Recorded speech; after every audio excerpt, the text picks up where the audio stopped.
from 1994 and number 145 in the Imprint range is Nobody's Fool. A movie that I had seen before. One of those movies that I really get into because I was a big fan of Paul Newman. I was really starting to sort of branch out on films at that point. But I remembered almost nothing about it. One specific line kind of stuck with me all through the years, and that was epitomised the movie. But I don't think I was quite prepared to sit down and watch Nobody's Fool again. And that's because it's so wonderful of a movie.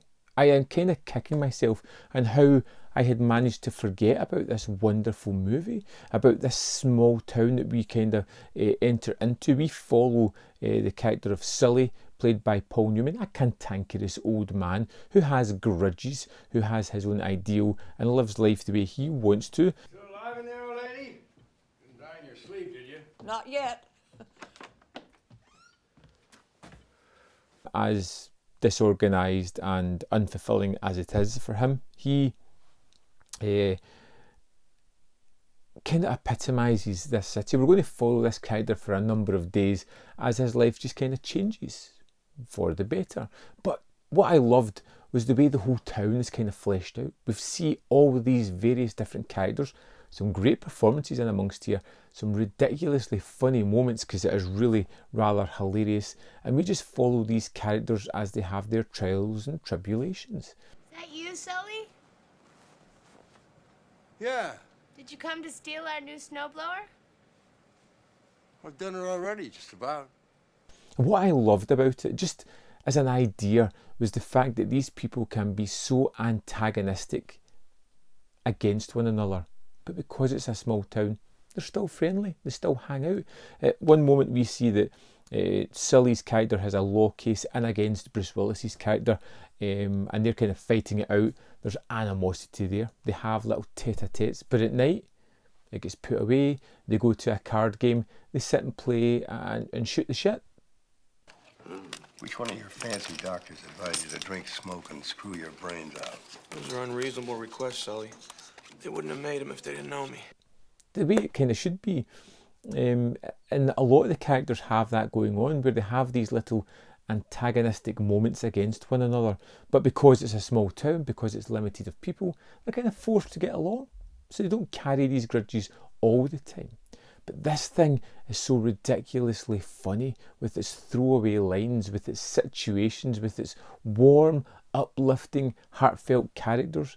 Even some of the characters who are so completely self-destructive. Bruce Willis's character in the movie is one of those guys that's just kind of skeezy, making all the mistakes.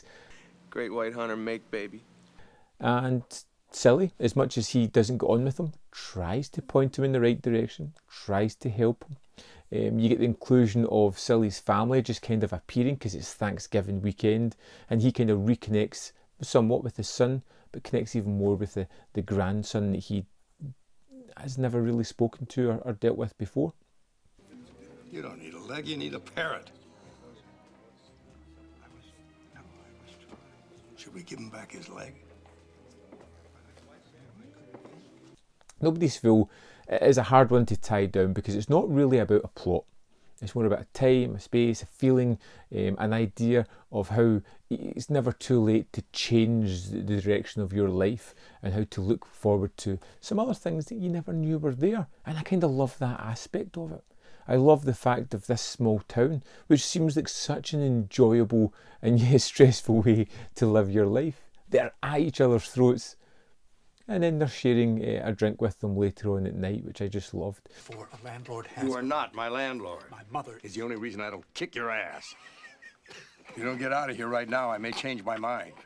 This for me has an absolute standout performance by Paul Newman. I think he is so wonderful as the cantankerous but softening Sully as it goes through. There's one moment where he has this kind of playful banter with Melanie Griffith, whom he kind of always flirting with somewhat, and he makes a comment, just half-hearted, just kind of flirtatious but a half-hearted way, and she flashes him, and he has this almost demeanour of an embarrassed schoolboy, and it's just absolutely pin perfect. Okay. What's the matter, Grandpa? What's the matter, Grandpa? And the movie has lots of moments like that, where it just has these small, simple, not large movie moments, but small moments that just ring true. I utterly loved going back and checking this out. Captivating, engaging, emotional, heartwarming.